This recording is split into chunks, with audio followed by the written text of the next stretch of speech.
Então vamos a um aspecto que é muito importante em relação aos alimentos funcionais, que é o próprio conceito, a sua definição. Os alimentos funcionais passaram a ser chamados dessa forma a partir da década de 80, e isso começou lá no Japão.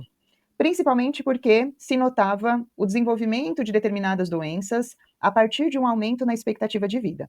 Então, à medida que as pessoas estão envelhecendo, algumas doenças vão surgindo, e que está relacionada normalmente a essa faixa etária. E lá no Japão, isso já foi visto há um tempo maior do que nós estamos vivendo aqui. E foi por isso que começaram a fazer uma discussão sobre a importância de ter uma dieta balanceada, rica principalmente em alimentos naturais, com o objetivo de evitar o desenvolvimento dessas doenças que estão relacionadas ao envelhecimento, mas que também têm relação, como nós sabemos, com o estilo de vida, né? Se nós pensarmos, por exemplo, em relação à obesidade, o diabetes do tipo 2, a dislipidemia, a hipertensão, existem tanto componentes genéticos quanto componentes relacionados ao estilo de vida. Então, isso começou a ser discutido na década de 80 no Japão. E claro que quando nós falamos de conceito de alimentos funcionais, isso muda de país para país. Tá? Então, cada país acaba adotando um critério diferente para essa definição de alimentos funcionais. E é por isso que eu trouxe diferentes definições, mas que daqui a pouco eu vou deixar isso de uma forma um pouco mais fácil, uma definição um pouco mais genérica, para vocês se recordarem disso no processo seletivo.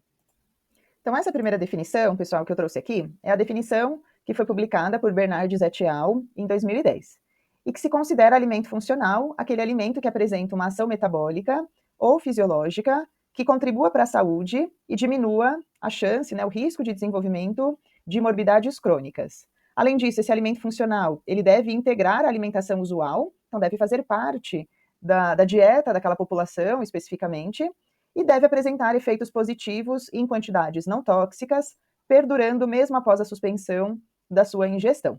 E não são destinados ao tratamento especificamente de nenhuma doença e até mesmo de cura de uma determinada patologia. Tá? Então, esse é um dos critérios em relação à definição de alimentos funcionais.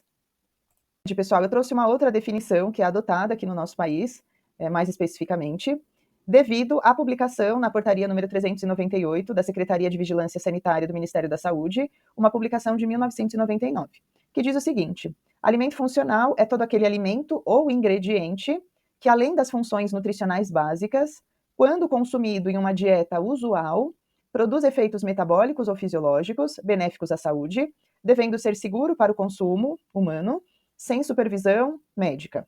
Então, vamos nos ater aqui a alguns aspectos, né, do que eu acabei de mencionar.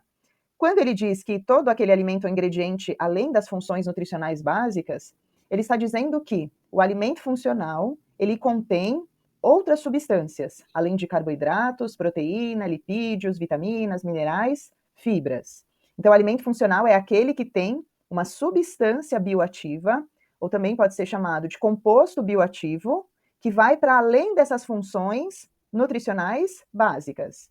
E é um alimento que deve estar inserido no contexto de uma dieta normal. A população ingere esses alimentos funcionais e não existe uma recomendação, que é um aspecto muito importante de falar, porque quando nós pensamos em macro e micronutrientes, existem recomendações de ingestão diária. Quando nós nos referimos a alimento funcional e devido à presença de compostos bioativos, não existe recomendação. Por isso que está aqui que deve fazer parte de uma dieta usual. Então, se o indivíduo tem uma alimentação equilibrada, ele consome quantidades suficientes de compostos bioativos que vão apresentar determinados efeitos no organismo, seja efeitos metabólicos ou efeitos fisiológicos.